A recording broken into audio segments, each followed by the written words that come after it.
Actually, it's been 10 and a half years, but 10 and a half years ago we moved here and we bought our house, and our house had a completely empty side yard and backyard, and it was just dirt.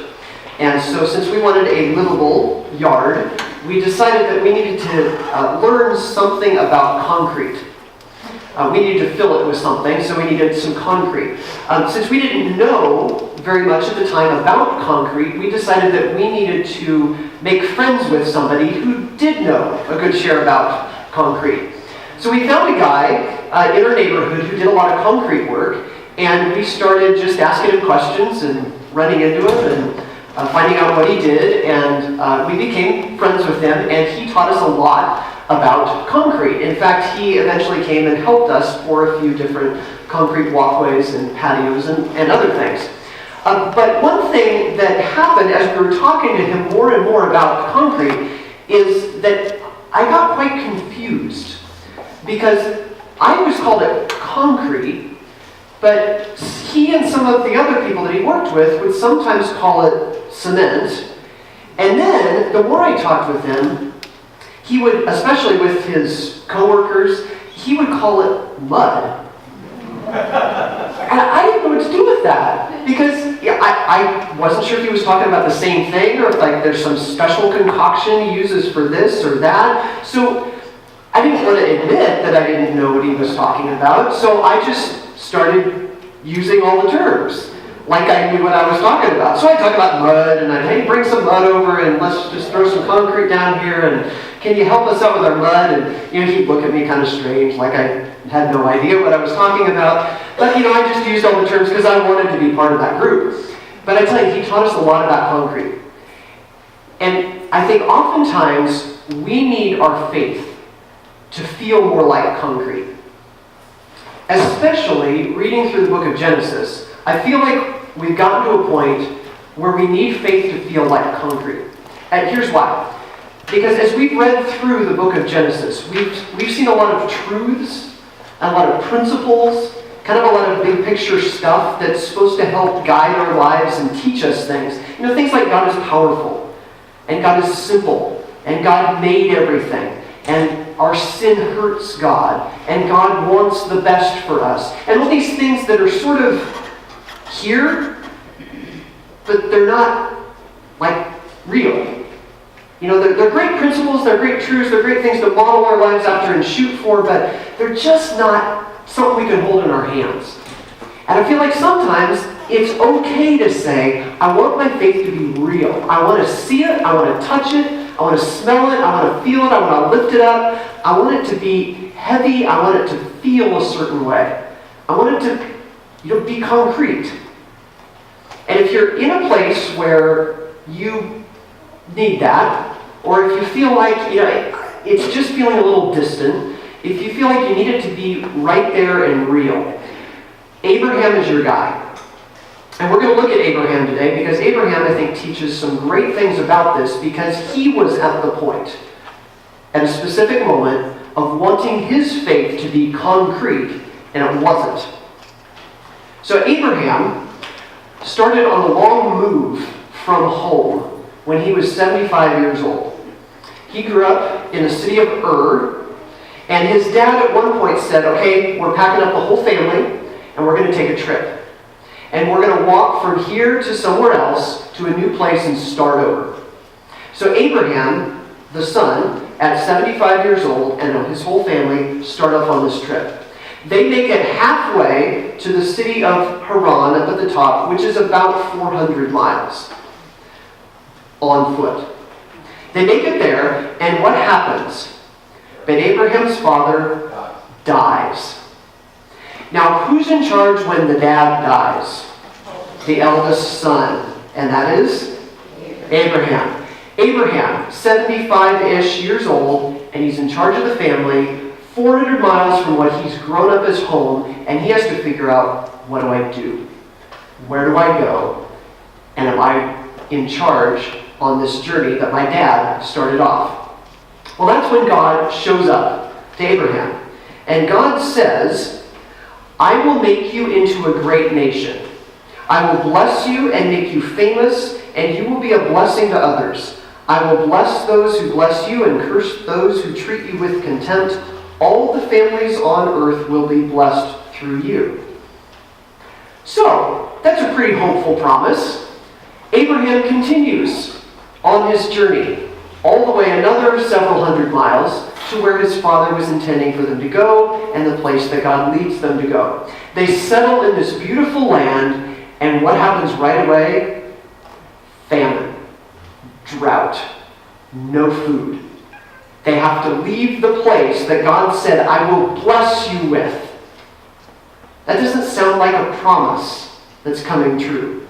That sounds like God makes a promise and then something else completely happens and you got to leave and do something else.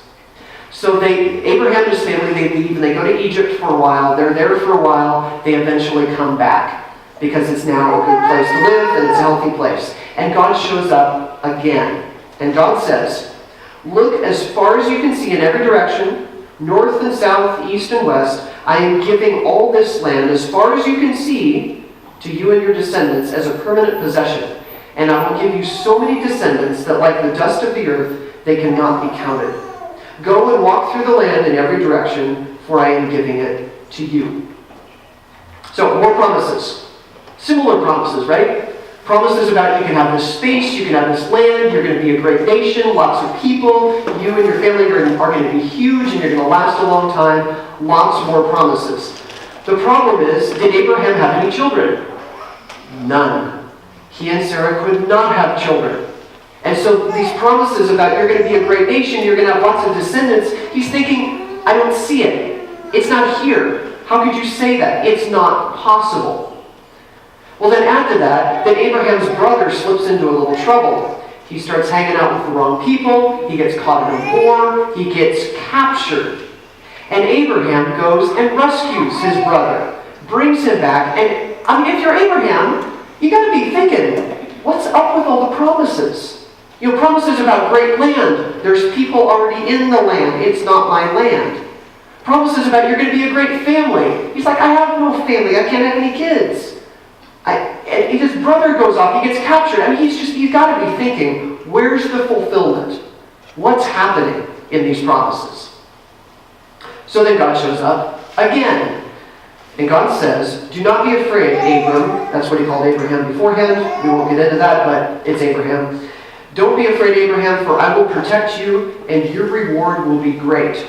Once again, God's just keeping all the promises. Once again, I'm just promising these things that will happen someday. And if you're Abraham, you're thinking, I need to see it. I need this to be real. I need this to kind of be concrete. I need my faith to be obvious. I need to be able to touch it and see it, because I can't right now. It's just not coming through. And I love how Abraham responds. He says, O sovereign Lord, what good are all your blessings when I don't even have a son? In other words, don't promise me things when I can't see it. What good are your blessings if I don't even have anybody to share it with? Your promises aren't coming through. I love how real it is. He needs proof, he needs evidence, he needs real in his life. And I feel like this is the crucial moment. This is the crucial moment for God in a lot of ways, because God is kind of put on the spot. God's been making these promises and making these promises, and is God going to come through? Is God going to do something about it and prove it? And then on the other hand, it's also kind of a crucial moment for Abraham. What's Abraham going to do? Is he going to keep believing? Is he going to keep trusting? Is he going to hang with God through promise after promise after promise when it doesn't actually happen? What's Abraham going to do? Well, what happens? They each give something. Abraham gives one thing, and God gives one thing. They kind of meet in the middle. So who goes first? Is God going to go first? Is Abraham going to go first? It's like this negotiation, holding out for each other. Who's going to do it? So Abraham is the one who gives it and goes first. And here's how it works. So Genesis says this. Look up into the sky, God is saying, and count the stars if you can. That's how many descendants you will have. And Abram believed the Lord, and the Lord counted him as righteous because of his faith. Okay, so God makes another promise about the stars in the sky and how many they are. Does God give Abraham something concrete and real and physical? Does he give him proof? No. He's got no more than he had before. But what does Abraham do? He believes. It's the first moment we see that Abraham actually believed and made a decision and resolved and came to a point where he reconciled that God is worthy of trust. And so he's going to believe in him. Somehow, we don't know how, Abraham moved from, I'm frustrated about these promises and they're not coming true, to, God, I believe you. And I'm going to live in that. I'm just going to believe. How does he get there? We don't know how he gets there, but we know he does. He moves into this place of saying, God, I believe in you. And that's what Abraham gives. Abraham gives faith. And what we see is that this is what God wants most. God wants his faith. Even though he doesn't have proof, even though he doesn't have evidence, God just wants faith. God wants that belief, that trust, that allegiance, that saying, I am with you no matter what. I will believe in the promise and I'll wait. Abraham gives faith. Now, I'm not a betting kind of person, but if I was a betting kind of person, I would put all I have on this. If we asked every pastor, theologian, Bible professor, a church leader, Bible study leader, priest, anybody who has some knowledge and background in the Bible, if we asked any of them, what is the most important Old Testament verse that teaches us how to understand the New Testament and Jesus? What would that one verse be? And I am willing to bet that nearly all of them would say this one verse that we just read. That Abram believed the Lord, and the Lord counted him as righteous because of his faith. And many have said that this is the one verse that if we want anything that teaches us how to read and understand our faith in Jesus and all that, it's this verse. Because for them, what they needed to do in the Old Testament was they needed to be righteous. Their number one goal is I have to be righteous. I have to do the right things. I have to live the right way. I have to think the right ways. I have to dwell on the right things. Everything has to be right. And so they thought, I've got to do all these right things. And Abraham finally teaches us what it means to be righteous and how to do it. And he teaches them that it's faith. It's not just doing all the right things. It's not being perfect. It's not right. It's faith. And when we put our faith and give our faith in God, that's when we become righteous. Because Abraham believed, and God counted that belief, that faith, as righteousness. And all of a sudden, when we read that verse, all of a sudden when people throughout history have read that verse, all of a sudden Jesus makes sense. Because faith in Jesus changes everything.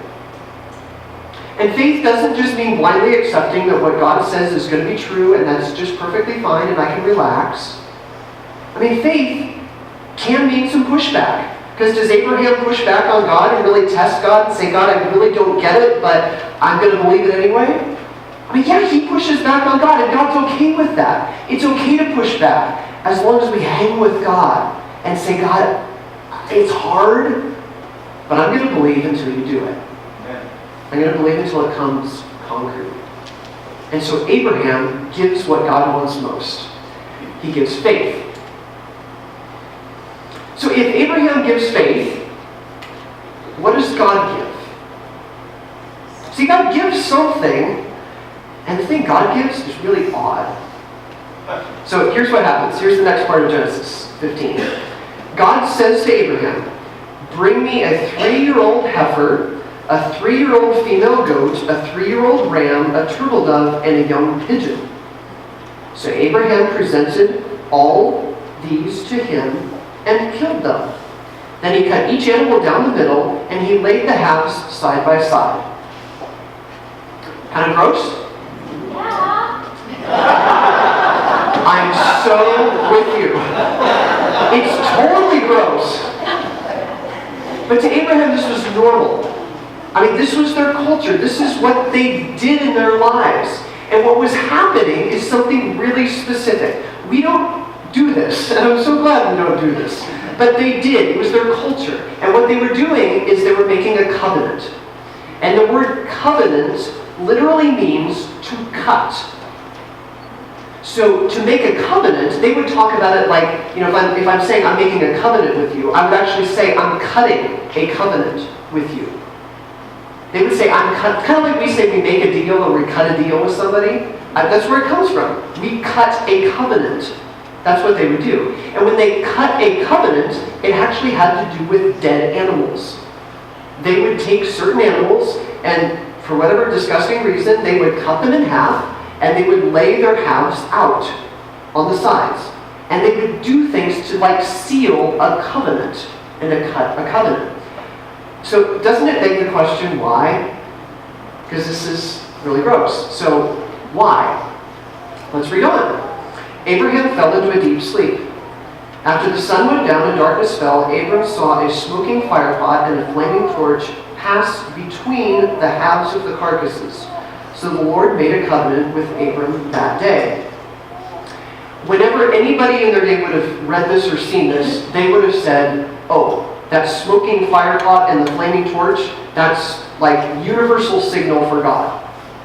God was always pictured as fire and smoke. Because nobody had ever seen God, nobody could see God. It was too much for us to see. So the symbols of flame and smoke would be symbols for God. So they would say, absolutely, God's there. And what does God do? Well, this flaming pot appears, and what does the flaming pot and the torch do? It appears and it walks right down the middle between the dead animals. And as God does walk right down the middle, what's God doing? God is sealing the covenant. Now, why would that seal the covenant? Walking between these dead animals.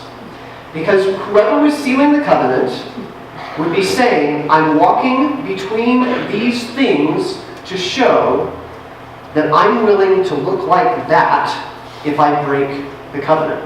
Wow. Disgusting? Yes. But how would that make you feel if you did that?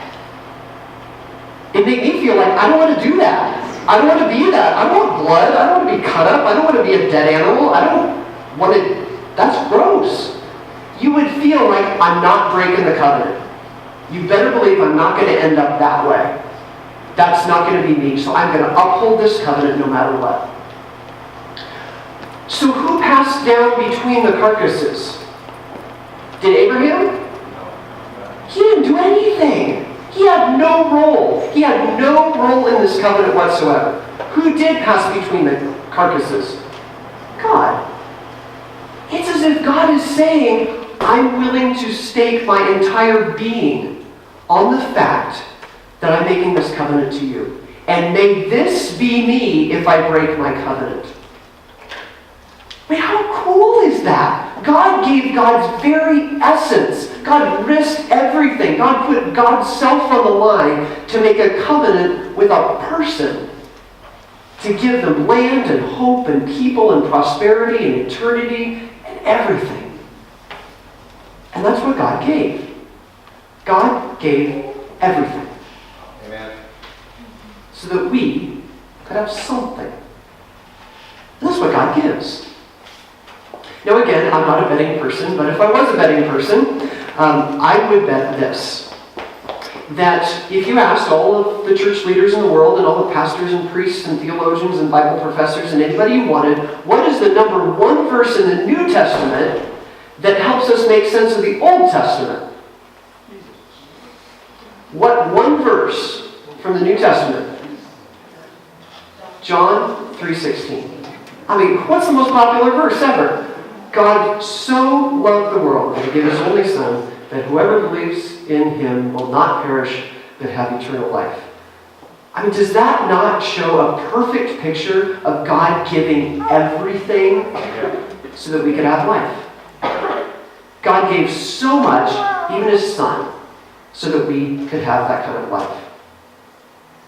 4 years ago, in the 2012 Super Bowl, the quarterback at that time, in that game, Tom Tebow, threw a game-winning, amazing touchdown pass.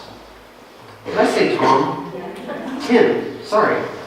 A game-winning touchdown pass in overtime, 80 yards, and the Denver Broncos won. Now, when he threw that pass, the game was over, and he had how many yards passing in that game? 316 yards. Kind of strange.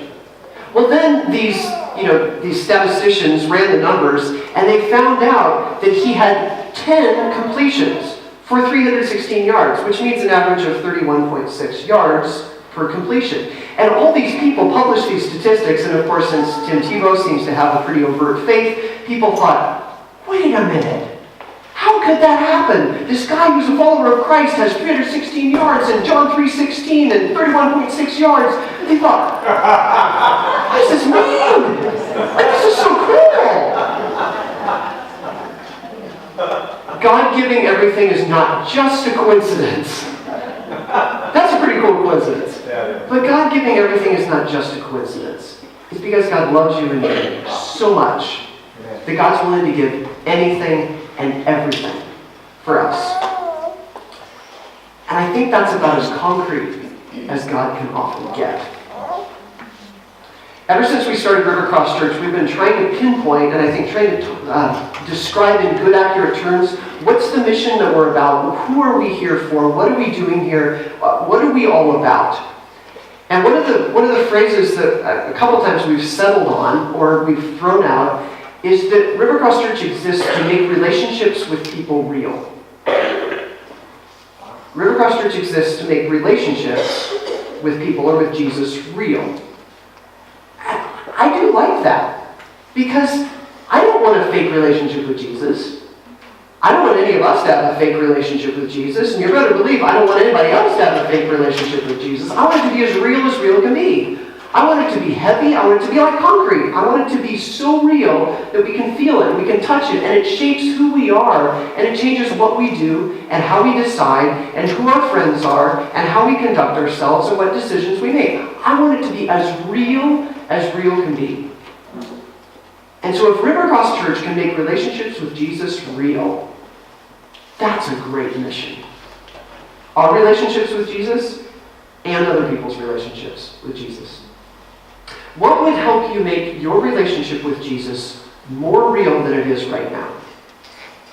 Because I know there's sometimes when I felt like my relationship with Jesus is just not as real as it could be. It's not having the impact that I think it should. And sometimes we just need to do things to kickstart our faith and to make it real again and to wake us up. And I don't know if that's reading the Bible, if it's praying in a certain way or praying for a certain person, or getting rid of a habit, or starting a new habit, or changing a routine, or not doing something.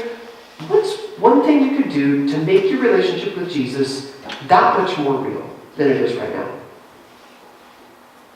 One of the ways that we've actually recently started pouring some time into, related to making relationships with Jesus real for some other people, is that we've talked about for a long time that we're going to be, hopefully, starting an after-school Bible club here at the school. We have an open invitation to do that, and we've been praying about that for months. A group of us met recently, just a week or two ago, to talk about that and to really make it real.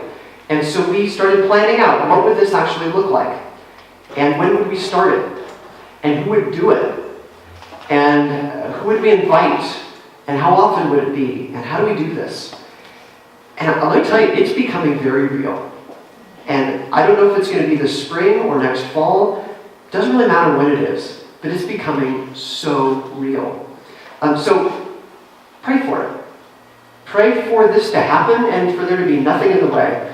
This is an opportunity, I feel like, that people who do not have a relationship with Christ, kids who don't know Jesus, they can know Jesus.